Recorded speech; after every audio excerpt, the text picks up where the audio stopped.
अब हम next type में मूव करते हैं। टाइप में फर्स्ट टाइप कंप्लीट हो चुका है बेटा। Type second sp2 hybridisation. sp2 hybridisation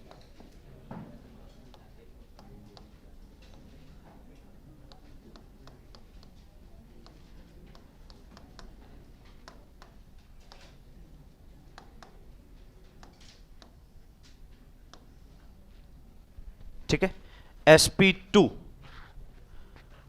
तो देखिए बेटा यहां पर शायद आपको अब धीरे धीरे चीजें कनेक्ट भी करते हुए चलेंगी। यहां पर भी वो कंडीशन दिख रही है आपको कि 1s एंड 2p। अब देखो ऊपर 2 लिखा है, इसका मतलब p कितने ऑर्बिटल इंटरमिक्स होंगे? 2। तो यहां पर अब देखो बेटा sp2 बोला जाएगा। देखो थोड़ा सा ध्यान दीजिएगा, ऐसा मत बोलना sp2 है ना। मतलब क्या ना, थोड़ा क्या हम लोग से समझें कि हर जगह पर वो मैथ्स लगाने की जरूरत नहीं है। यहां पर कोई मैथ्स नहीं लगाना है।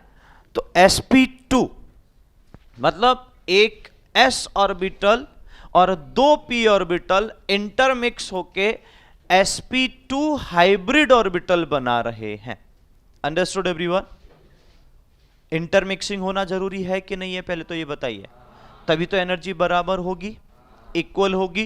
तो इसका मतलब क्या हो गया बेटा कि हमारे पास एक s ऑर्बिटल और 2 p ऑर्बिटल इंटरमिक्स होके हमारे पास sp2 हाइब्रिड ऑर्बिटल का फॉर्मेशन कर रहे हैं बेटा। और इस पूरे कंडीशन में sp2 हाइब्रिड ऑर्बिटल आपको मिल रहा है। और वह sp2 हाइब्रिड ऑर्बिटल, अब आपसे पूछूंगा, ध्यान रखना क्योंकि पॉइंट्स आपको पता हैं। तो sp2 hybrid orbital, total orbital कितने हुए? 3 ऑर्बिटल हुए। इन 3 ऑर्बिटल को मैं स्पेस में या 3D में कैसे अरेंज करूं? तो बॉन्ड एंगल मैक्सिमम करना है। कितना रखूं बॉन्ड एंगल? 180। हर जगह पे 180 थोड़ा होने वाला है। 60, 120। हर एक ऑर्बिटल के बीच में 120 एंगल रख लूं तो 360 वाला जो पार्ट दिखेगा आपको एक पॉइंट से, तो वो सेंट्रल एटम को भी बता देगा। तो 3 ऑर्बिटल को कैसे अरेंज करूं मैं स्पेस में? 120 के एंगल पर अरेंज कर लूं बेटा। क्या मेरी बात सबको समझ में आ रही है? यस और नो? ठीक है, तो ये ध्यान दीजिएगा बेटा, बहुत इंपॉर्टेंट है। ये हमारे पास यहां पर number of orbital, number of hybrid orbital, ये बेटर रहेगा। Number of hybrid orbital, hybrid orbital कितने होंगे बेटा? Which is equal to 3। ठीक है, एक s 2 p। Is that clear? तो बोल सकता हूं कि बेटा THO हमारे पास 3 होगा। ये भी बार बार मैं लिखते हुए चल रहा हूं बेटा, ताकि आपको कहीं पर कोई फिर दिक्कत ना आए। Got it everyone? अब यहां पर बात आती है बेटा, जो s है, अगर वो हाइब्रिड ऑर्बिटल कौन से होंगे भाई? s तो आपका सिंपल, कोई से भी बात करो, s तो ऐसे रहने वाला है, इसमें कोई डाउट नहीं होना चाहिए। ठीक है, अब p में देखो बेटा, px प्लस py इसका कॉम्बिनेशन, या एनी 2। इसलिए मैं बेटा इसको शायद बेटर रहेगा कि किसी भी इस फॉर्म में लिखें, ब्रैकेट में मैं लिख देता हूं एनी 2, ताकि आपको सभी से पता चल जाए। एनी 2 मतलब कोई भी p ऑर्बिटल आप उठा सकते हो। px py, px pz, py pz, px और आपका pz तो बोल दिया। तो मतलब कोई भी कॉम्बिनेशन आप उठा लो बेटा, कोई भी कॉम्बिनेशन उठा लो, आपको वहां पर कोई भी 2 p ऑर्बिटल को लेके चलना पड़ेगा। Got it everyone? क्या मेरी बात सबको समझ में आई? ठीक है ना। तो मेरा सिंपल सा पॉइंट है बेटा, यहां पर कोई भी कॉम्बिनेशन उठा लो। अब अगर सपोज करिए, अब मैं आप पे थोड़ा सा उस पॉइंट को लेके आता हूं कि एनी 2 मैंने क्यों बोला, पहले इसको समझिएगा। प्लीज मेक श्योर मेरे पॉइंट को हर बार सुनिए, पहले उसको बात कनेक्ट करिए, फिर उसके बाद उसको आप ऑलवेज हर हमेशा जनरलाइज करके रिलेट।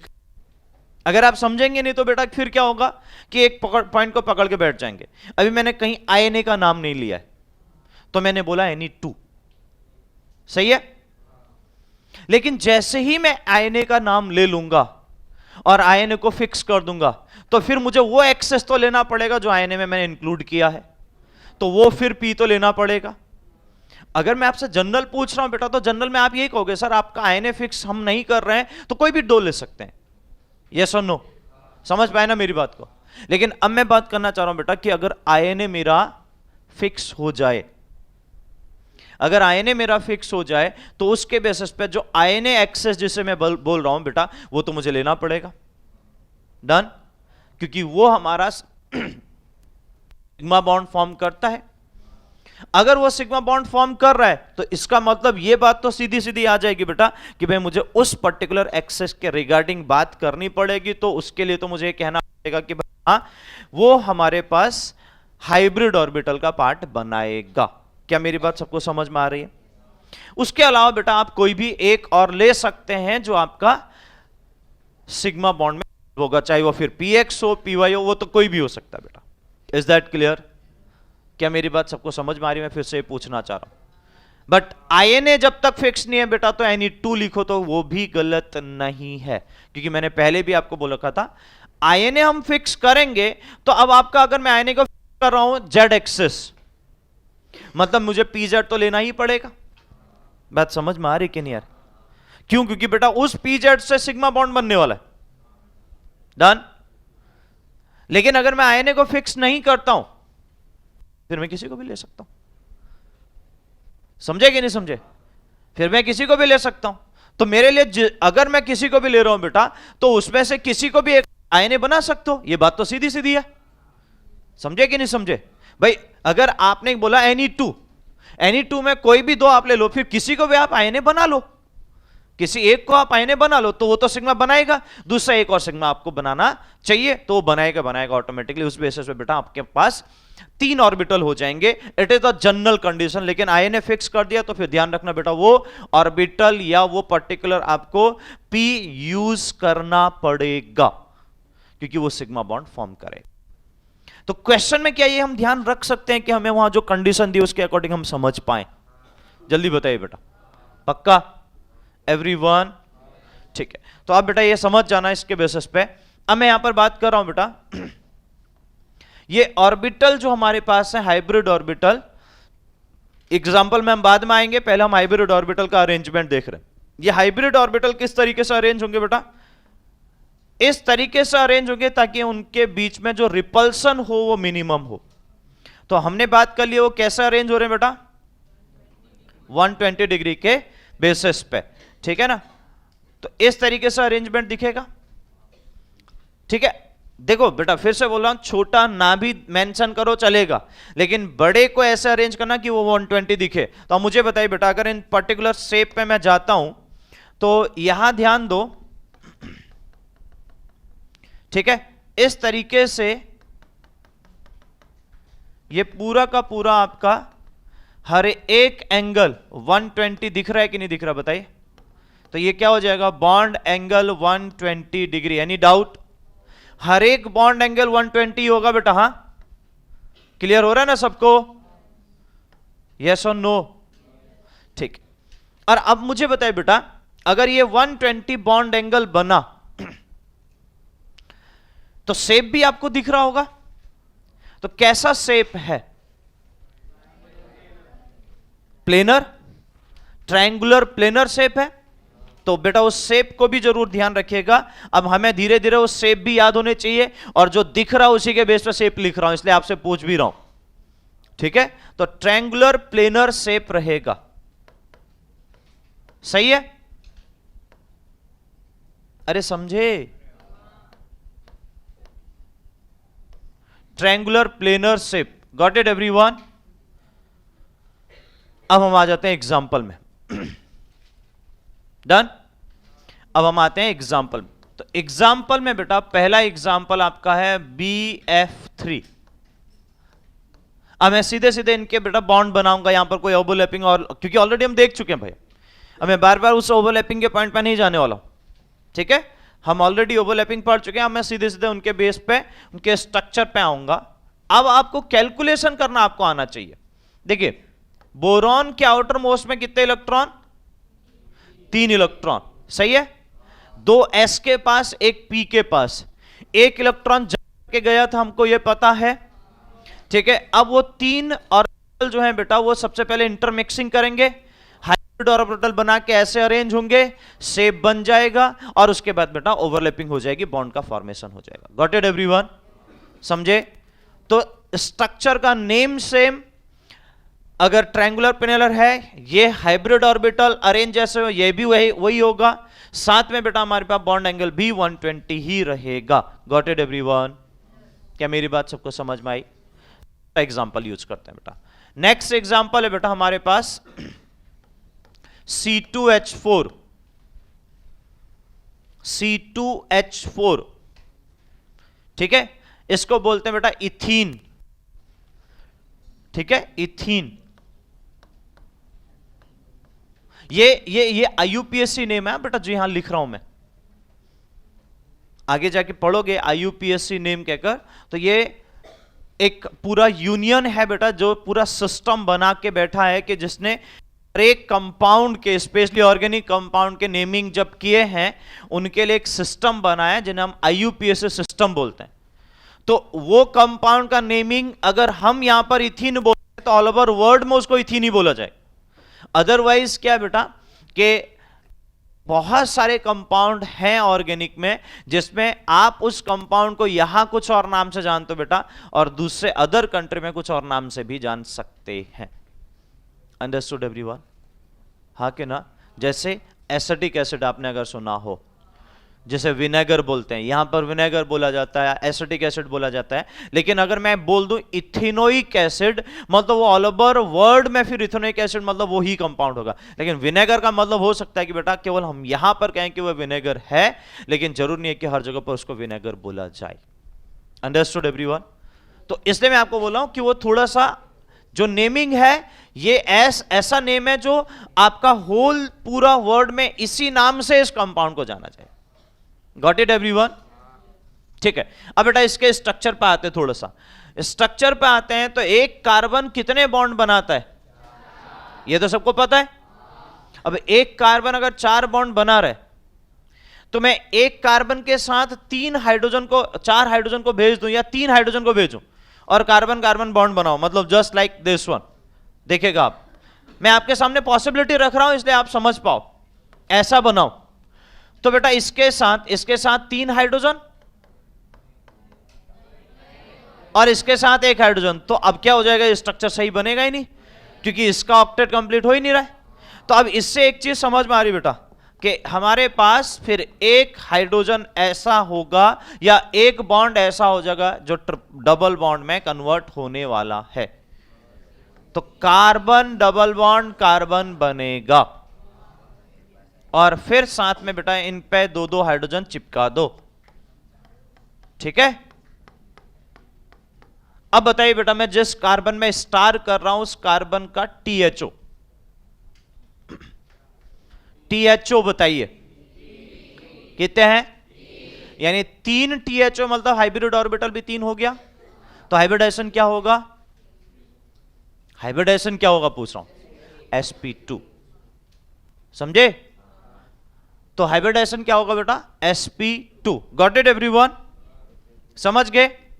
तो ध्यान दो बेटा, अब यहां पर आपका जो एक बॉन्ड है वो सिग्मा बॉन्ड, और यहां पर 2 हाइड्रोजन के साथ जो बॉन्ड है बेटा वो सिग्मा बॉन्ड। क्योंकि ये बात अब आपको समझिए, अब यहां पर चीजों को खुद आपको कनेक्ट करना आना चाहिए, ये समझ जाना कि बेटा पाई बॉन्ड की बात छोड़ दो, चलो अगर मैंने आईएनए को फिक्स किया, जो भी आईएनए होगा वो तो सिग्मा बॉन्ड बनाएगा कार्बन कार्बन के बीच में, डन।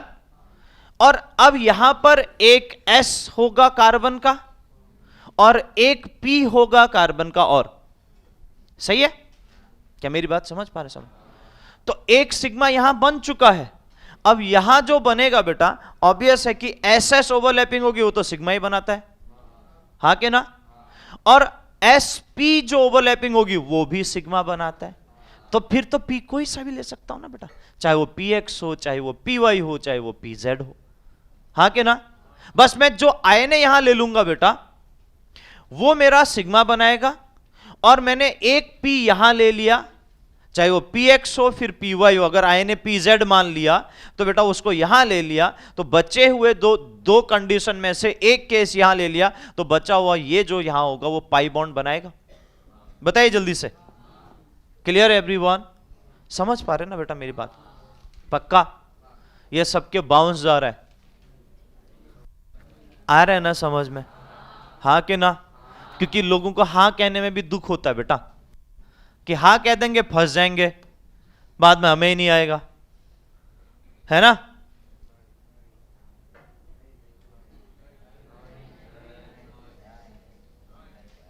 उसके लिए भी सोचना पड़ता है बेटा, कि सर नहीं कहें हाँ कहें, है ना? चलिए, तो ये बेटा सबको क्लियर?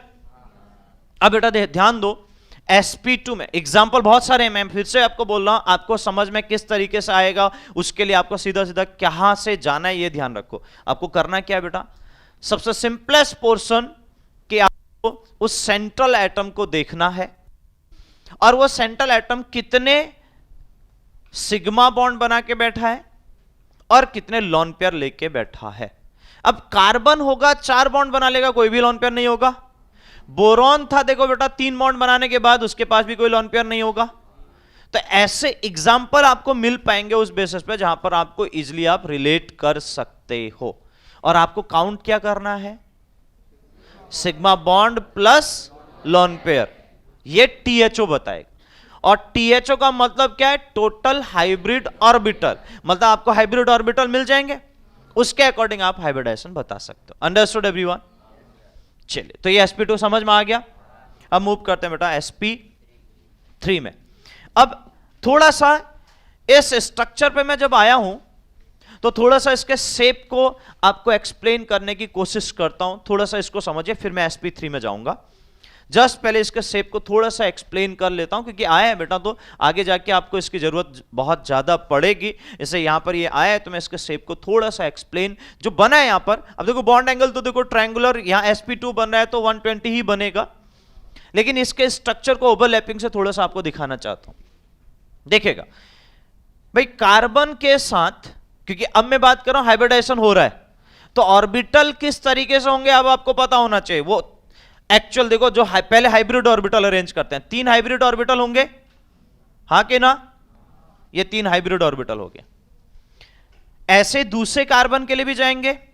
अब देखो बेटा, ये मेरा जेड एक्सेस है, ये पी जेड, ये जेड एक्सेस की बात कर लेता हूं, ये वाला केसेस, ठीक है, ये जेड एक्सेस, तो आई ने मेरा जेड एक्सेस हो जाएगा बेटा, डन। तो ये पी जेड की बात कर लेगा, डन।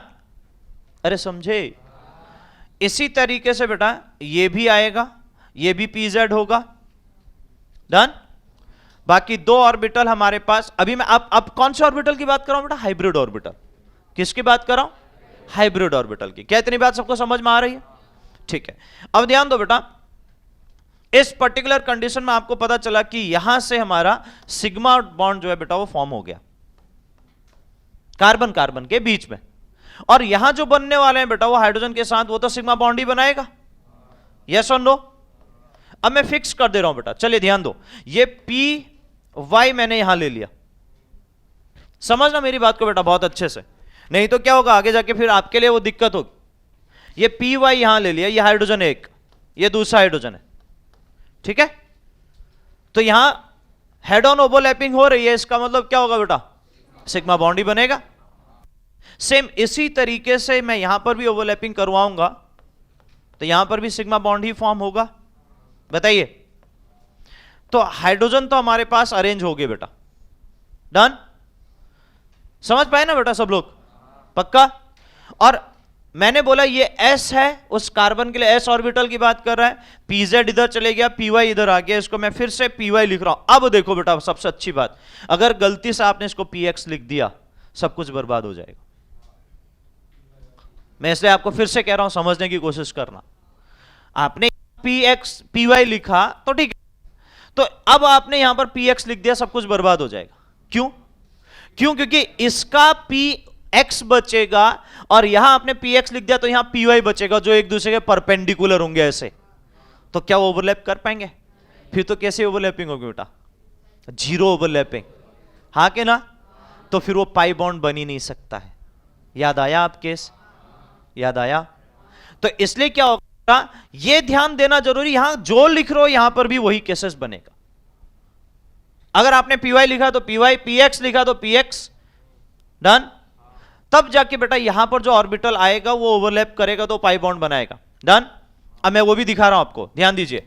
अब अगर मेरे पास, हम मूव करते हैं बेटा पाई बॉन्ड के लिए, तो पाई बॉन्ड के लिए ये जो ऑर्बिटल होगा, ये बात फिक्स हो गई कि ये px होगा, बोलिए, और ये भी px होगा।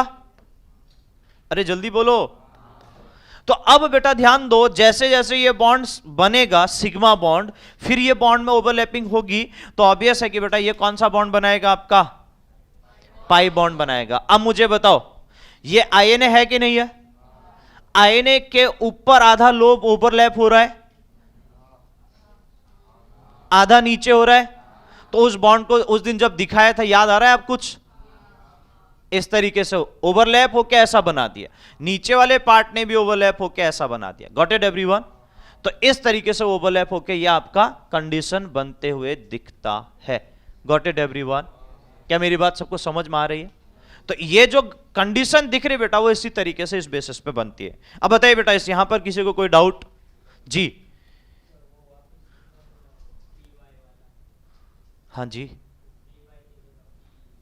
हाँ मैंने ये बोला बेटा, अगर इसको py लिखा तूने, यहां तूने गलती से px लिख दिया, तो अब यहां बचेगा कौन सा? px, और यहां कौन सा बचेगा? py।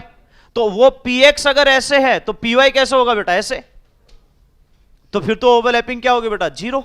जैसे हमने क्या बोला था, नो ओवरलैपिंग वाला केसेस। जीरो में दो केस, ओवरलैपिंग और दूसरा साइमल्टेनियस ओवरलैपिंग, पढ़ा है ना? तो यहां वो केस बन जाएगा नो ओवरलैपिंग वाला। तो इसलिए मैं आपको बोल रहा हूं कि बेटा हमें ध्यान देना है कि देखो, अब ये क्या है ना, अपनी गलतियों को पकड़ने का पाथ भी आपको समझ में आना चाहिए कि हम गलतियां यहां पर भूल के भी ऐसा ना करें कि अगर यहां py लिख दिया, यहां पर px लिख दिया, तो इसका मतलब गया। फिर तो हम ये सोच ही नहीं रहे, फिर तो बस ये जो मन में आ रहा है वो लिखते चल रहे। ये तो फिर क्या होगा बेटा? वो भी कर सकता है ना जो छोटा बच्चा है, जिसको पता ही नहीं चलता कि ये क्या हो रहा है। तो अब मैं इसलिए कह रहा हूं कि बेटा अगर ये समझ में आ रहा है और उसके बाद भी हम गलत करें, तो फिर एक ही पॉइंट है बेटा आपके लिए, वो कहते हैं कि बेटा समझदारी दिखाने के बाद भी हम समझदार नहीं है ना? तो फिर वो पॉइंट मैं आपके लिए जरूर बोलूंगा बेटा, अगर ऐसा करने के बाद भी अगर आप इसको गलत बनाओ तो। Got it everyone? अब अगर आपसे पूछा जाए explain the structure of ethene, अगर आपसे क्वेश्चन पूछा जाए explain the structure of ethene on the basis of hybridization, तो ये पूरा आप बनाओगे। Understood everyone? I repeat, explain the structure of ethene on the basis of hybridization, मतलब पूरा पोर्शन आप कंप्लीटली बनाना पड़ेगा। सबसे पहले क्या करोगे आप ये बताओ, अब लिखोगे क्या वो आपको पता होना चाहिए कि हाइब्रिडाइजेशन के बेसिस पर आप सबसे पहले बेसिक स्ट्रक्चर बनाइए। सबसे पहले मॉलिक्यूलर फॉर्म, देखो ही नहीं लिखा होगा, इसे मैं बोल रहा हूं आपको याद रखना पड़ेगा। इथीन बोल दिया, फॉर्मूला आपके लिए है, तो सबसे पहले ये स्ट्रक्चर बनाओ और यहां से बोलो कि यहां THO3, इससे एक्सप्लेन करो आप चीजों को। इथीन में THO3 होने की वजह से उसका हाइब्रिडाइजेशन हो जाएगा sp2, और टोटल हाइब्रिड ऑर्बिटल जो हम दिख रहे हैं बेटा 3 दिख रहे हैं, तो उसका शेप जो हो जाएगा बेटा वो ट्रायंगुलर प्लेनर शेप होगा, और बॉन्ड जो होगा बेटा हमारे पास वो 120 डिग्री होगा। क्या मेरी बात सबको समझ में आ रही है? ठीक है, इतना पॉइंट क्लियर हुआ? यह आपने हाइब्रिडाइजेशन के बेसिस पे बता दिया। अब आप ये कहोगे पूरा ऑर्बिटल डायग्राम, इसको बोला जाता है एक्चुअली ऑर्बिटल डायग्राम, तो ये ऑर्बिटल डायग्राम हम कंप्लीटली वहां पर बनाएंगे। तो ऑर्बिटल डायग्राम आपको कंप्लीटली बताएगा। अब बेटा मैंने आपको क्या बोला, ये ध्यान रखिएगा, आईएनए आप कुछ भी ले सकते हो, वहां जरूरी नहीं कि बेटा मैंने जेड एक्सेस लिया तो आप जेड एक्सेस मान के चलो, ठीक है। मैंने आपको बोला कि अभी आप सीख रहे हो, तो एनसीईआरटी को पॉइंट ऑफ व्यू बना के आप जेड एक्सेस को आईएनए मान के चलो और उसी के बेसिस पे काम करो। तो एक के बेसिस पे आप काम कर पाओगे तो बाकी के बेसिस पे रिलेट कर सकते हो इजिली। Understood everyone? तो फिर आपको ऑर्बिटल डायग्राम बनाना पड़ेगा, तब जाके आपका कंप्लीट एक्सप्लेन होगा। समझे? ये अब ध्यान देना बेटा, ये क्वेश्चन इसलिए से कह रहा हूं इंपॉर्टेंट है क्योंकि इससे आपको ये कंप्लीटली पता चलेगा कि वो एटॉमिक ऑर्बिटल हाइब्रिडाइज्ड होके जो हाइब्रिड ऑर्बिटल बना रहा है इंटरमिक्सिंग के बेसिस पे, जो हाइब्रिड ऑर्बिटल में कन्वर्ट हो रहा है बेटा, उसकी इंपॉर्टेंस क्या है। ध्यान दो, अगर सपोज करो मैं इनको एटॉमिक ऑर्बिटल नहीं बनाता, मतलब हाइब्रिड ऑर्बिटल में नहीं कन्वर्ट करता, ये एटॉमिक ऑर्बिटल ही होते, तो बेटा यहां ध्यान दो, मुझे यहां एस बनाना होता, सर्कल स्फेरिकल फॉर्म, हाँ कि ना, ये एस है ना, अरे समझे? तो बेटा अब ध्यान दो बेटा, वो एस तो कहीं पर भी रह सकता था किसी भी एक्सेस में, तो उसका शेप आपको क्या है, वो प्रॉपरली अरेंज होते हुए नहीं दिखता। अब याद आ रहा है कुछ? मैंने हाइब्रिडाइजेशन स्टार्ट किया था, मैंने आपको बोला था बॉन्ड पैरामीटर ने ये समझाया कि उसका शेप या उसका बॉन्ड लेंथ या उसके बॉन्ड एंगल से ये सब कुछ सीखने को हमें मिला। याद आ रहा है? हाँ कि ना? बस यहां हां मत बोलना बेटा, ये आगे के लिए भी हां संभाल के रखना, ठीक है ना, कि ऐसा नहीं कि भाई 2-4 दिन तक ये संभाल के रखेंगे उसके बाद हमारी रिस्पॉन्सिबिलिटी नहीं है। समझे? क्योंकि ये ध्यान दो बेटा कि मैं बार बार ये कहता हूं वालों को कि बेटा आपको तो क्या है, ज्यादा से ज्यादा 1 साल संभाल के रखना, और लेकिन मैं आपको जरूर बोलूंगा बेटा कि आपको यहां से 3 साल और संभाल के रखना है, तो आपके लिए रिस्पॉन्सिबिलिटी और बढ़ जाती है। बात समझ रहे हो कि नहीं समझ रहे हो? तो इसलिए मैं फिर से ये कहना चाह रहा हूं बेटा कि इसलिए अच्छे से संभाल के रखना है तो अच्छे से कंप्लीट करें। ये नहीं सोच के चलें कि भाई हाँ ठीक है इतना हमें मन कर रहा है इतना कर लेते हैं काम बन जाएगा, नहीं, अच्छे से संभालने के लिए बोल रखा है बेटा, तो फिर रिस्पॉन्सिबिलिटी बनती है कुछ भी हो उसको परफेक्ट करना आपका मेन पॉइंट होना चाहिए। अंडरस्टूड? समझे? ठीक है, नेक्स्ट आते हैं बेटा हम यहां पर अब sp3। Next is sp3।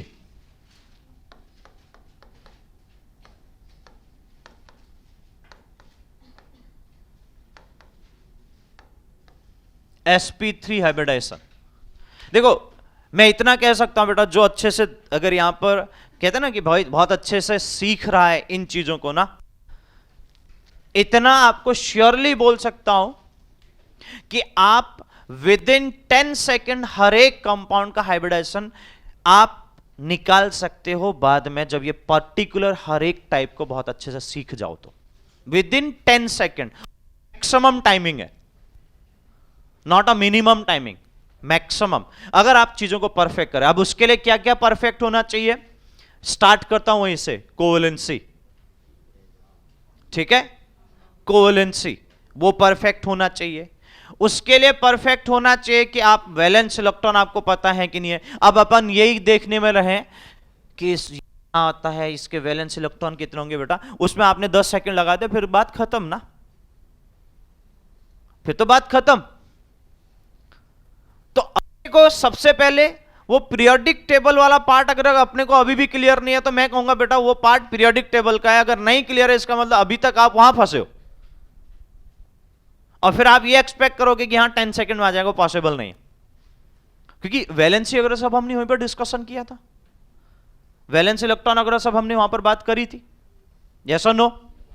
तो वो बहुत अच्छे से अपने को क्लियर होना चाहिए। अगर मैं आपसे पूछूं कि बेटा नाइट्रोजन की वैलेंसी कितनी है, तुरंत पता आ जानी चाहिए कि भाई हाँ कितना। देखो 5 3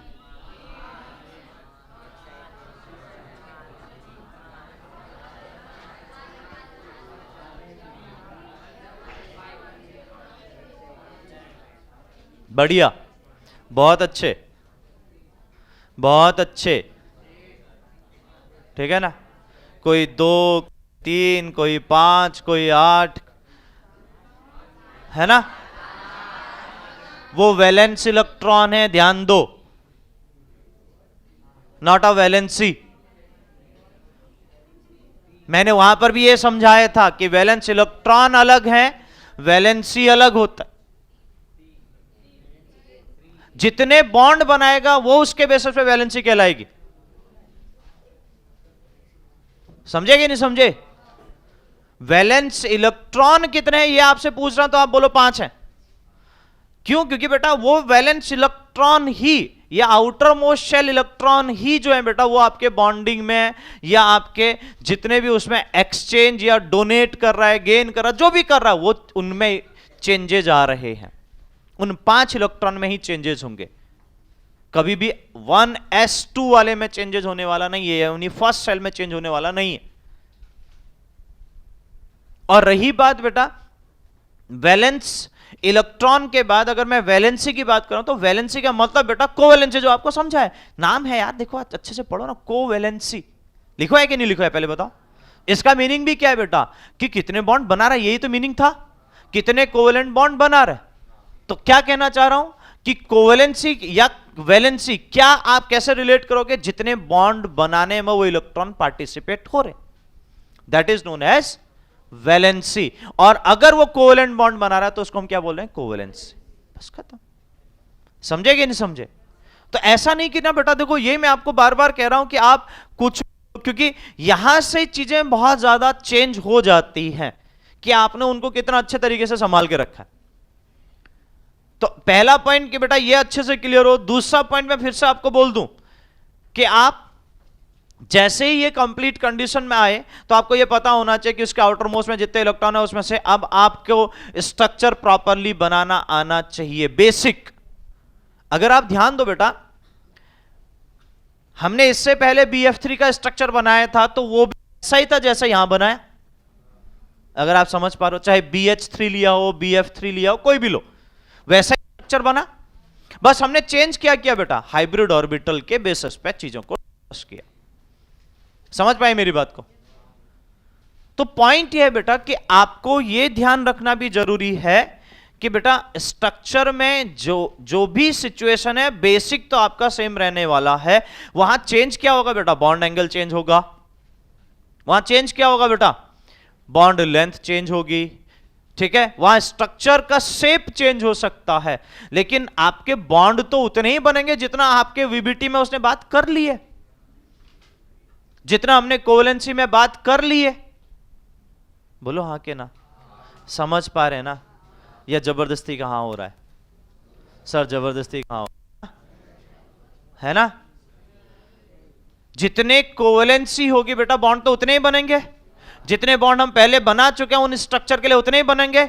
अब वो बॉन्ड कहां अरेंज हो रहे हैं उसके बेस पर उसका स्ट्रक्चर क्या बन रहा है, ठीक है, हाइब्रिड ऑर्बिटल कितने बन रहे हैं, यही हमें ढूंढना है एक स्टेप आगे चल के।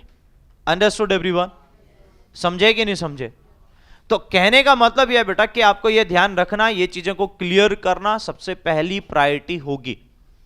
और मैं इसलिए बार बार कह रहा हूं कि ये जरूर दिमाग में लेके चलो, जरूर सोच के चलो कि आप क्या कर रहे हो, क्योंकि आगे जाके बेटा ये ना हो कि बेटा अभी देखो आपको यही चीज है कि अगर मैंने ये वर्ड पूछा कि आपको वो चीज में आप परेशान हो गए तो फिर बेटा मैं बात कहना चाह रहा हूं कि वैलेंसी हम कोवैलेंसी में परेशान है या वैलेंस इलेक्ट्रॉन में परेशान है, तो अल्टीमेटली बेटा यहां ना स्ट्रक्चर होने वाले हैं, ना आपका हाइब्रिडाइजेशन, ना VBT, ना ओवरलैपिंग, कुछ नहीं होने वाला। इसलिए बेटा वो प्रॉपर कनेक्टिविटी जो मैंने आपको स्टार्टिंग में भी बोला था वो बहुत इंपॉर्टेंट है, ये ध्यान रखिए अच्छे से। Got it everyone? समझे? हाँ, तो ये ध्यान रखना, मैं फिर से बोल रहा हूं। तो इसलिए आपको कह रहा हूं कि बेटा वो with in 10 second, it is a maximum timing, आप इजीली कैलकुलेट कर सकते हो किसी भी कंपाउंड का हाइब्रिडाइजेशन, मतलब कंपाउंड में उस सेंट्रल एटम का हाइब्रिडाइजेशन। Got it everyone? और हाइब्रिडाइजेशन ऑलवेज सेंट्रल एटम, हम सराउंडिंग एटम की बात नहीं करते हैं, ध्यान रखना। या ये कह सकते हैं कि बेटा हम जो सेंट्रल एटम है, जो हम पहचान चुके हैं कि सेंट्रल एटम कौन होगा किसी भी कंपाउंड में, तो वो सेंट्रल एटम, कुछ नहीं बोला है, आपसे पूछा calculate the hybridization of the compound, तो कंपाउंड आपको दे दिया। तो आप ध्यान रखो कि ऑलवेज सेंट्रल एटम की बात कर रहा है, सराउंडिंग की बात ही नहीं कर रहा है, कभी ना सोचना भी नहीं है। हाँ बोले तब अलग बात, इंडिविजुअल अगर वो वर्ड यूज करता है बोलने के लिए तब अलग बात है। Understood everyone?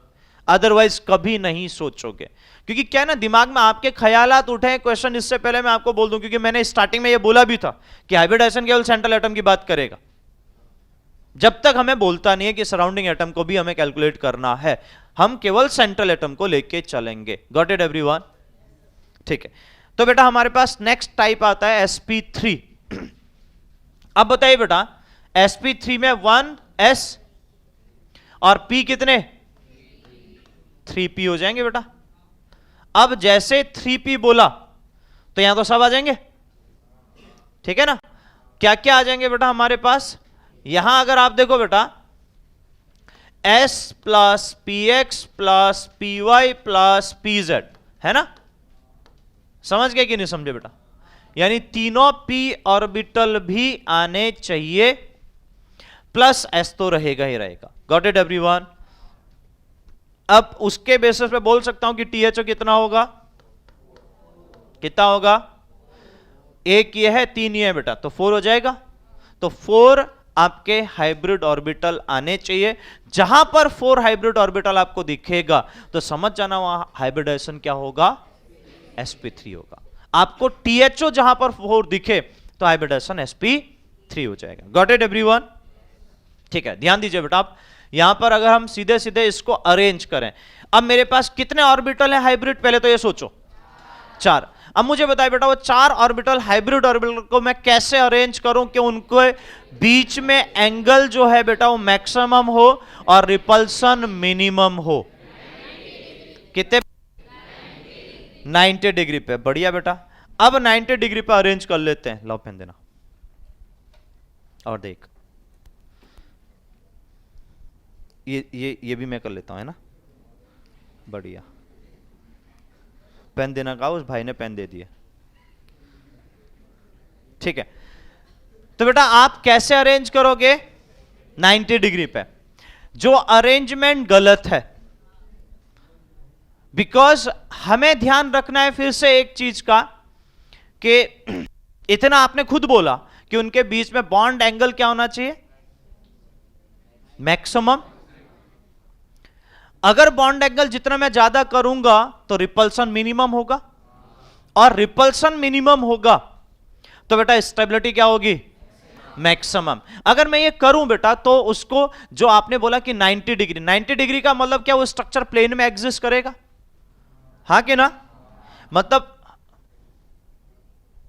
हाँ ठीक। अगर वो प्लेन में एग्जिस्ट करेगा मतलब हमारे पास कुछ ऐसा दिखेगा बेटा। भाई सपोज करो यहां पर मैं CH4 का एग्जांपल ले रहा हूं, चलो, तो वो हमारे पास इस तरीके से एग्जिस्ट करेगा, हाँ कि ना, तभी तो 90 डिग्री बनेगा ना बेटा यार, हर एक एंगल। डन। बट मैं ये कह रहा हूं बेटा कि ये कंडीशन हमारे लिए सही नहीं है। क्यों सही नहीं है, क्योंकि बेटा इसके अलावा पॉसिबिलिटी है कि वो एंगल 90 डिग्री के अलावा कुछ और हो जाए। अगर मैं उसको बढ़ा दूं एंगल को तो बेटा मेरे लिए स्टेबिलिटी बढ़ेगी कि नहीं बढ़ेगी, पहले बताओ। अगर मैं एंगल बढ़ाता हूं तो, हाँ कि ना।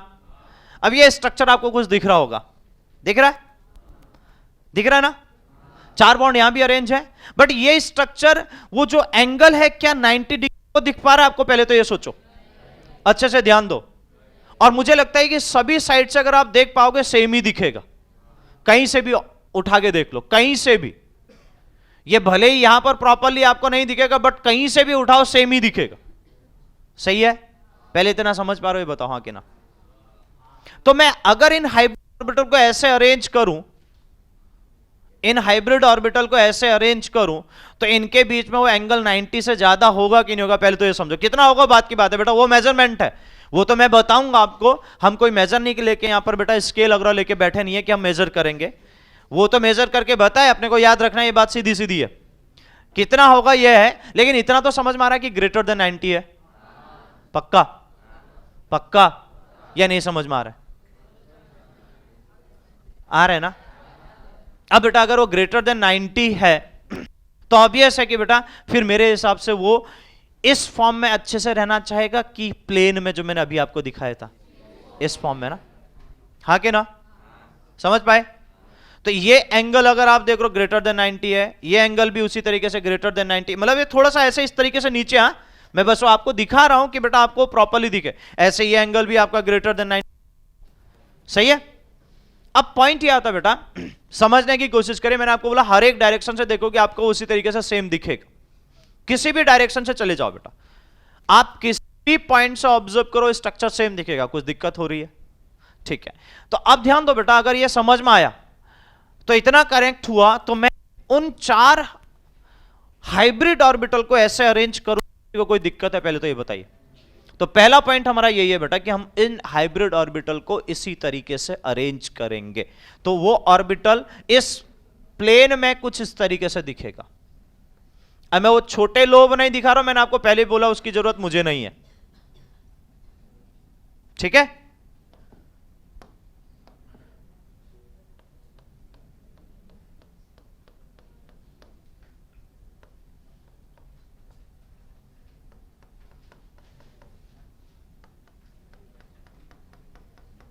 दिस वन, ठीक है? और इसका बाकी आगे तो हम स्ट्रक्चर प्रॉपर्ली बनाएंगे, ये उन पर्टिकुलर कंडीशन का अरेंजमेंट है। अब ये एंगल आपको दिखेंगे बेटा, ऐसे दिखेंगे, हाँ कि ना? जल्दी बताओ, ठीक है? अब ये एंगल हमें इतना तो पता चल चुका है कि बेटा वो 90 से ग्रेटर होगा। मैं बात कर रहा हूं कोई भी, इसमें कोई भी एंगल उठाओ बेटा, वो ग्रेटर देन 90 ही दिखेगा, कोई भी XYZ। अब वो बोर्ड में जरूर नहीं कि बेटा आपको ऐसा दिखे कि जैसा मैं आपको 3D में दिखा रहा हूं, इसको बोलते हैं बेटा 3D स्ट्रक्चर। अभी तक आपको कोई 3D स्ट्रक्चर नहीं मिला था, क्योंकि SP और SP2 में स्ट्रक्चर जितने भी थे सब वो एक ही प्लेन में एग्जिस्ट कर रहे थे। बताओ हाँ कि ना? जो मैं बात कर रहा हूं मेरी समझ पा रहे हैं सब लोग? ठीक है, अभी तक मेरे पास 2 हाइब्रिडाइजेशन हमने पढ़े, वो दोनों के दोनों हाइब्रिडाइजेशन 3D में एग्जिस्ट नहीं कर रहे थे, वो प्लेनर स्ट्रक्चर है दोनों के दोनों। एक तो लीनियर था, सीधा सीधा कह सकता हूं 1D में एग्जिस्ट कर रहा था, एक 2D में एग्जिस्ट कर रहा था, या आप 3D था, तो 3D में हमें 3D के अकॉर्डिंग सोचना पड़ेगा। अगर मैं उसको 90 डिग्री में अरेंज करता हूं तो फिर तो एक ही प्लेन में हो जाएगा।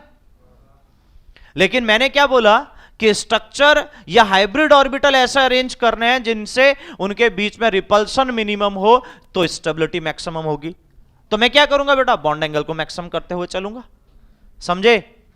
तो अब मेरा स्ट्रक्चर कहां जाएगा बेटा, 3D में। तो मैंने वर्ड भी यूज किया था कि स्पेस में ऐसा अरेंज होना, तो स्पेस मतलब 3D। अरे समझ पा रहे हैं सब? तो अब वो स्ट्रक्चर इस तरीके से अरेंज हो। अब यहां ध्यान देना बेटा मेरी बात को, ये जो अरेंजमेंट है आपको सबको पता चल रहा है कि यहां पर एंगल जो है वो आपका ग्रेटर देन 90 है, और उस बेसिस पे बेटा यहां जो एंगल आता है, ऐसा नहीं कि बेटा ध्यान देना कि मैं कोई करके आपको बता रहा हूं, जो एंगल बॉन्ड पैरामीटर से मेजर करके रखे गए हैं वही मुझे भी याद है, हमने याद किया, आपको भी याद करना है, क्योंकि हर जगह पर आप वो स्केल वगैरह लेके बैठने वाले नहीं।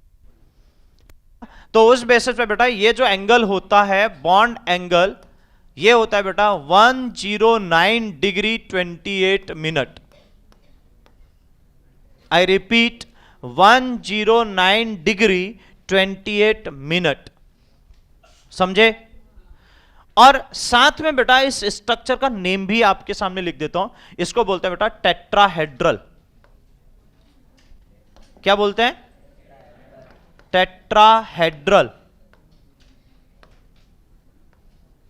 Tetrahedral structure, very very important. हाँ हाँ, वो पता चल रहा है शायद, वेरी वेरी इंपॉर्टेंट सुनाई दे रहा मुझे भी। हाँ, तो इंपॉर्टेंट मैं जो कह रहा हूं वो है, ऐसा नहीं कि वेरी वेरी इंपॉर्टेंट को इंपॉर्टेंस दे दो बाकी खा जाओ, है ना?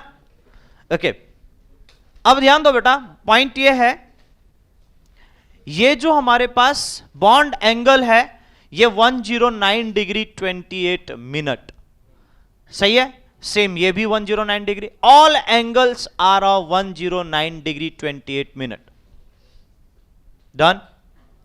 अब ध्यान दो बेटा, मैं कहता कि ये 3D में एग्जिस्ट कर रहा है, और मैं फिर से बोल रहा हूं दिमाग में कुछ भी चल रहा है पूछ लेना, क्योंकि जब तक 3D विजुलाइज नहीं होगा, क्योंकि इसके बाद सब 3D वाले आने वाले। अभी तक तो SP2 था तो प्लेनर था, सिंपल था, लेकिन अब सब 3D में आएंगे, जैसे 3D विजुलाइज जरूर करिएगा। अब मैं ये बात कर रहा हूं बेटा कि अगर सपोज करो ये 2 बॉन्ड मैं यहां से देखो या आप सामने से देखो, ये एक प्लेन में होंगे, हाँ कि ना? अगर मैं ये प्लेन पास कर रहा हूं तो ये एक ही प्लेन में है कि नहीं है? लेकिन जैसे मैं इन दो बॉन्ड को देख रहा हूं, ये एक प्लेन में है कि नहीं, पहले तो ये ध्यान दो। तो ये उन प्लेन में नहीं है, ये अपोजिट है उस प्लेन के, है कि नहीं है? एक इस प्लेन के इस साइड है, एक इस प्लेन के इस साइड है। दिख रहा है सबको? एवरीवन? हाँ। तो दिमाग में कुछ भी चल रहा है तो बोल देना, मैं फिर से बोल रहा हूं क्योंकि 3D स्ट्रक्चर पहला इंट्रोड्यूस हो रहा है और सब कुछ दिखा के चल रहा हूं, तो फिर दिक्कत नहीं आनी चाहिए। अब बेटा जब ये कंडीशन आपको प्रॉपरली यहां पर मिली कि इस तरीके से आपका ये पर शेप जो आपको दिख रहा है 3D में, ये जो है दो बॉन्ड, कोई भी दो बॉन्ड, आप कोई भी दो प्लेन पकड़ लो, इसको पकड़ लो, फिर देखो बाकी के दो बॉन्ड, एक आउट ऑफ प्लेन, एक आउट ऑफ प्लेन, एक दूसरे के रिस्पेक्ट में। सही है? मैं बोला कोई भी दो पकड़ लो बेटा, उसके बेसिस पर आप रिलेट कर सकते हो एनी टू। लेकिन ये समझ में आ रहा है ना, एक तो बाद में बना लेना मेरे भाई, है ना? समझा? हाँ। फिर बाजू वाला भी तेरे पे ही ध्यान दिया बेटा, क्योंकि उसको तो इंटरेस्ट तेरे पे ही है ना? तेरे कलाकारी पे इंटरेस्ट थोड़ा है बेटा। हाँ, ओके। तो ध्यान दो बेटा, अब ये जब स्ट्रक्चर बना तो ये स्ट्रक्चर 3D में, इससे समझ में आ गया। अब मैं कहूंगा इस स्ट्रक्चर में दो जो बॉन्ड होंगे वो एक प्लेन में रहेंगे और बाकी के जो दो बॉन्ड होंगे बेटा वो प्लेन में नहीं रहेंगे। पहला स्टेटमेंट। तो कह सकता हूं कि एक बॉन्ड इस प्लेन के इस साइड है, एक बॉन्ड इस प्लेन के इस साइड है, तो both bond are present in out of plane कह सकते हैं उसको भी बेटा, अगर आप लिख रहे हो तो लेकिन ये ध्यान दो बेटा, ये समझ में आना जरूरी है कि दो बॉन्ड प्लेन में रहेंगे, बाकी के दो बॉन्ड कहां होंगे? आउट ऑफ प्लेन, या वो प्लेन में नहीं रहेंगे। समझे? क्या इतनी बात सबको समझ में आई? ठीक। अब बेटा अगर इतना समझ में आया तो ये स्ट्रक्चर आपको कंप्लीटली बता रहा है कि ये दो बॉन्ड प्लेन में है, दो बॉन्ड हमारे प्लेन में नहीं है। क्या इतना फिर से पूछ रहा हूं मैं, समझ में आ रहा है सबको?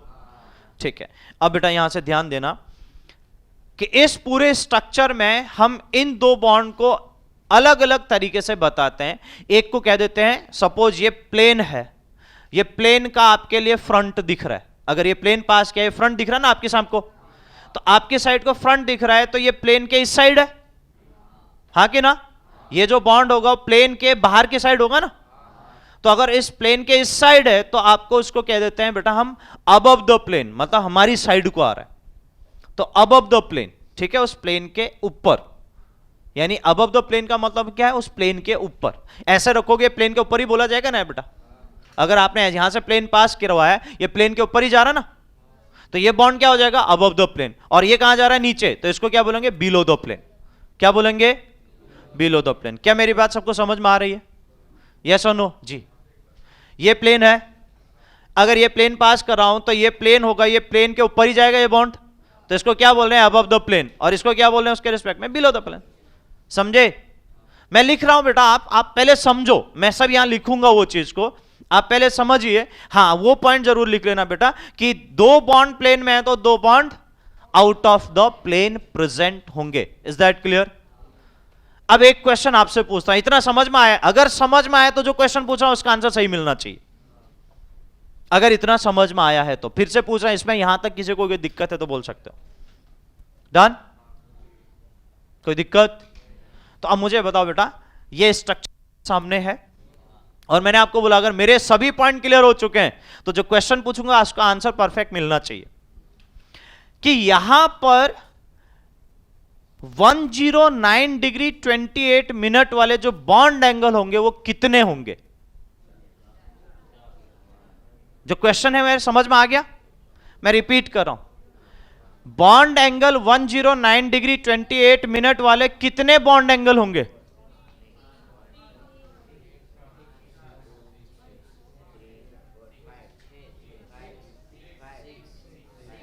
कितने होंगे?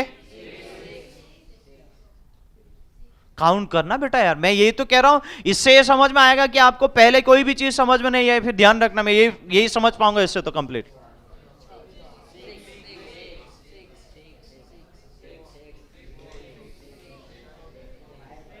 बॉन्ड एंगल समझ में आ रहा है क्या क्या होता है? अभी तो सामने लिखा है बेटा, तो कितने हैं काउंट कर रहे हैं? कितने हैं?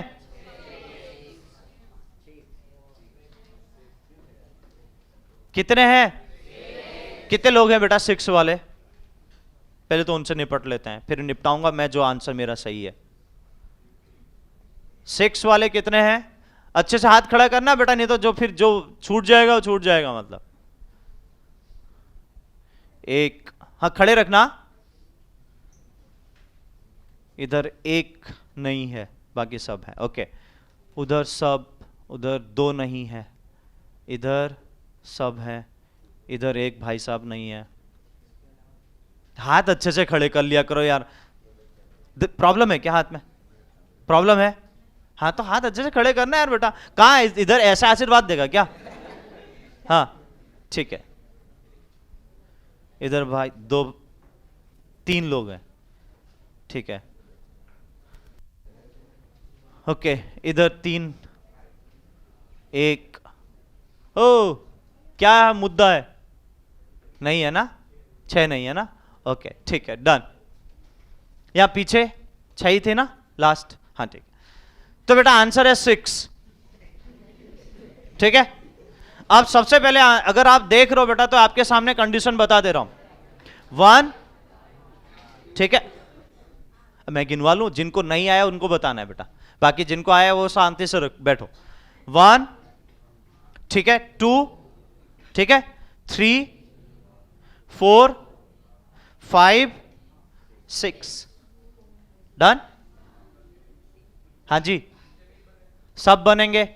मैंने इसलिए बोला कि सब ऑल आर इक्वल, पहले ही बोल दिया था। सभी के बॉन्डिंग, किसी को भी उठा लो, कहीं से भी स्ट्रक्चर उठा लो, ये तो बोला था। तब तूने हाँ भी बोला था कि सर सभी साइड से देखो एंगल से दिखेगा, तो वो भी तो काउंट कर लिया ना बेटा। 1, 2, 3, ये 3 ही हो गए। 4, 5 एंड 6, सबको काउंट कर रहे हैं अपन, किसी को छोड़ नहीं रहे हैं अपन। डन, समझ में आया? तो कितने होंगे? समझ गए ना?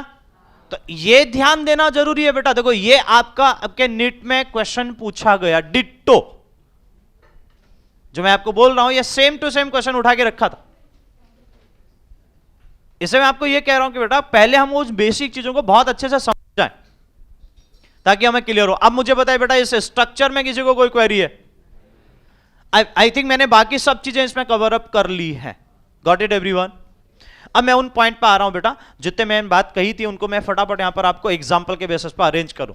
तो ये बेटा हमारे पास ये कंडीशन थी। अब एग्जांपल पर आ जाते हैं। एग्जाम्पल हमारे पास CH4 जो मैंने आपके सामने पहले भी रखा था, मैं उसी को सबसे ज्यादा पहले यूज करूंगा बेटा। कार्बन 4 बॉन्ड बना के बैठा है, तो हमारे पास वो पहला स्ट्रक्चर ऐसा होगा। देखो मैं पहले तो सिंपल बना रहा हूं जैसे मैं उस तरीके से चेंज किया था, ठीक है। और यहां हर एक जगह पर हाइड्रोजन। बात समझ में आ रही? आपको इसको पूरा इस तरीके से अरेंज कर लेना है।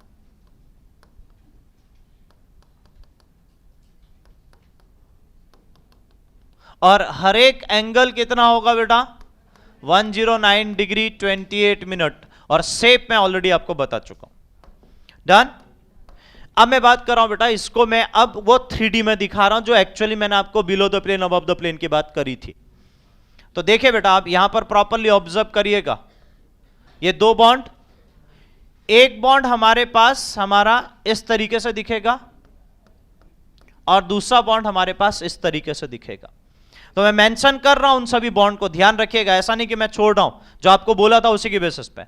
इसको बोला जाता है बेटा above the plane, above the plane, ठीक है। और इसको बोला जाता है बिलो द प्लेन। ये रिप्रेजेंटेशन है।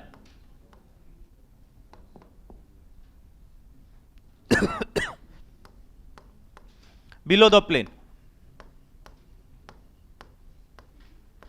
इट इज द रिप्रेजेंटेशन कि अबव द प्लेन को आप कैसे दिखाओगे, बिलो द प्लेन को आप कैसे दिखाओगे। Got it? हाँ जी। इसमें क्या दिक्कत आ रही बेटा? Above the plane below the plane तो समझी था, मैंने बताया था ना। तो बस उसको रिप्रेजेंट करने का साइन है, और उसमें समझाने का क्या है जी? इसमें देखो पहले ये मैं यही पूछना चाह रहा हूं कि आपको ये समझ में आया कि एक प्लेन के इस साइड एक प्लेन के इस साइड है जो अबव द प्लेन और बिलो द प्लेन बताए। तो बस मैं ये कह रहा हूं it is the representation of the above the plane and it is the representation of the below the plane. इसमें समझाने का क्या मैं पूछना चाह रहा हूं, मैं रिप्रेजेंटेशन से आपको अलग कर रहा हूं। इस पूरे फॉर्म को बोला जाता है वेज डैश कहकर। साइंटिस्ट ने नाम दिया था, साइंटिस्ट ने ये बताया था रिप्रेजेंटेशन, इसलिए इसको वेज डैश फॉर्म बोला जाता है। इस फॉर्म को वेज बोला जाता है, इस फॉर्म को डैश बोला जाता है। मैं उस पॉइंट पे इसलिए नहीं आ रहा हूं आपको बेटा क्योंकि वहां साइंटिस्ट का पार्ट अलग है, लेकिन रिप्रेजेंटेशन आप समझो ना कि बेटा अगर हम इस तरीके से दिखा रहे हैं तो that is the above the plane. हाँ भाई बोल ले यार, तू भी बोल ले। नहीं, यही कहना चाह रहा हूं मैं, यही कहना चाह रहा हूं बेटा, यही समझाना चाह रहा हूं कि it is the fix condition. जब आपके फिक्स कर दिया तो फिर आप परेशान मत होना यार। अब मैंने थोड़ा बता रखा है, साइंटिस्ट ने एक्सप्लेन करके बनाया, उसको फिक्स कर दिया सिस्टम ने, तो बेटा उसको सब जगह ऑब्जर्व करके चल रहे हैं। इतना तो मैं आपको पहले बोल चुका था ना, प्लेन के ऊपर प्लेन के नीचे। बस मैंने आपको अब हम नाम दे दिया कि प्लेन के ऊपर, ये मतलब आपको 3D में यहां रखा है तो आपको पता कैसे चलेगा कि 3D में कौन सा अबव द प्लेन है कौन सा बिलो द प्लेन है। तो उसके लिए उसने कंडीशन फिक्स कर दी कि ऐसा बॉन्ड होगा तो वो अबव वाला होगा, ऐसा होगा तो बिलो द प्लेन वाला होगा। हाँ, इसको चेंज जरूर कर सकता है ना, इसकी पोजीशन यहां ले जा, इसकी पोजीशन यहां ले जा, वो चेंज कर सकता है, उसमें कोई दिक्कत नहीं है, वो कहीं भी रखो। लेकिन ये ध्यान रखना ये ऑलवेज अबव द प्लेन होगा। ऐसा जरूरी नहीं कि बेटा इसको आप यहां पर भी रख सकते हो। तो हमारे लिए क्या होगा बेटा, जो दो बॉन्ड सीधे सीधे दिख रहे हैं वो एक प्लेन में होंगे, क्योंकि स्ट्रक्चर तो सेम ही दिख रहा है ना यार बेटा। कोई भी दो प्लेन ले लो, ये पहले बोल दिया था मैंने, कहीं से भी उठा सकते हो आप। इसको कहीं रखो, इसको कहीं रखो, इसको कहीं रखो, उसमें कोई चेंजेस नहीं, मतलब परेशान ना होना। ये दो बॉन्ड जो जहां होंगे आप उस प्लेन से ये समझ जाना बस। अंडरस्टूड जी? हाँ, कहीं भी रख सकते हो, कहीं वो फिक्स। देखो मैं आपको फिर से बोल रहा हूं, उसकी जगह पर पोजीशन में फिक्स नहीं कह रहा हूं कि यहीं पर रखना, कहीं से भी ले सकते हो बेटा। मैं इसलिए पहले ही स्ट्रक्चर में आपको दिखा चुका हूं। आप यहां से इसको प्लेन मान लो तो ये above the plane below the plane वाले बन जाएंगे, बनेंगे कि नहीं? हाँ बेटा, मैं यही समझा रहा हूं, मैं वही आपकी बात को ही रिपीट कर रहा हूं। ऑलरेडी मैं आपको यही समझा चुका हूं। आप किसी को अबव द प्लेन किसी को बिलो द प्लेन लिख सकते हो, रिप्रेजेंटेशन ऐसा होना चाहिए, खत्म। किसी को भी ले सकते, क्यों? क्योंकि मेरे लिए तो सब सेम है। आप दो बॉन्ड में से जो दो बॉन्ड है उनको सिंपल लाइन से दिखाओ, बाकी दो बॉन्ड को इस तरीके से बना के दिखाओ जिसमें एक अबव द प्लेन होगा बिलो द प्लेन होगा। अबव द प्लेन के लिए रिप्रेजेंटेशन यह है, बिलो द प्लेन के लिए रिप्रेजेंटेशन यह है। वो आप किसी को भी कर सकते हो। डन? यहां तक बताइए, किसी को कोई डाउट? क्लियर हुआ जी एवरीवन? ठीक है, तो मींस बेटा मेरा पॉइंट यह है बेटा, सबसे पहले यह ध्यान दीजिए कि वो चीजों को कनेक्ट करना, यहां पर प्रॉब्लम यह नहीं है बेटा। मैंने आपको इससे पहले मैं बार बार यह कह रहा था कि वो दिखा रहा हूं, वहां समझो पहले, आपका यहां उठता है। इसलिए मैंने पहले बोला कोई भी डायरेक्शन से देखो बेटा, आप कोई भी प्लेन पकड़ के चलो, एक अबव द प्लेन होगा एक बिलो द प्लेन होगा, फिर तो आप यहां किसी को भी कुछ भी लिखो ना बेटा। दो बॉन्ड एक ही प्लेन में होने चाहिए, बात खत्म। बाकी कोई भी बॉन्ड को आप above the plane below the plane रखो। क्यों? क्योंकि इससे ये भी मैं फिर से कहना चाह रहा हूं, because we know that the all bond angle are same. तो स्ट्रक्चर सिमेट्रिकल वैसे भी बन गया ना बेटा, फिर तो कहीं से भी ले सकते हो यार। बस दो बॉन्ड को एक प्लेन में रख के उसको एक प्लेन बना लो, बाकी दूसरे को उनके above the plane below the plane कहीं भी अरेंज कर लो। समझे? हाँ, बॉन्ड एंगल अलग होते तो शायद इनमें वेरिएशन होता, वो बात अलग थी। जब है ही नहीं तो बात ही नहीं करेंगे ना अपन। समझे? तो ये बात सबको कनेक्ट हुई। तो बाकी के दो हाइब्रिडाइजेशन आज मैंने जो बताया बेटा, अनदर वेरी वेरी इंपॉर्टेंट, अभी हमारे पास हाइब्रिडाइजेशन की और पार्ट है जो कल हम डिस्कस करके इसको कंप्लीटली क्लोज करेंगे। तो यहां तक किसी को कोई डाउट?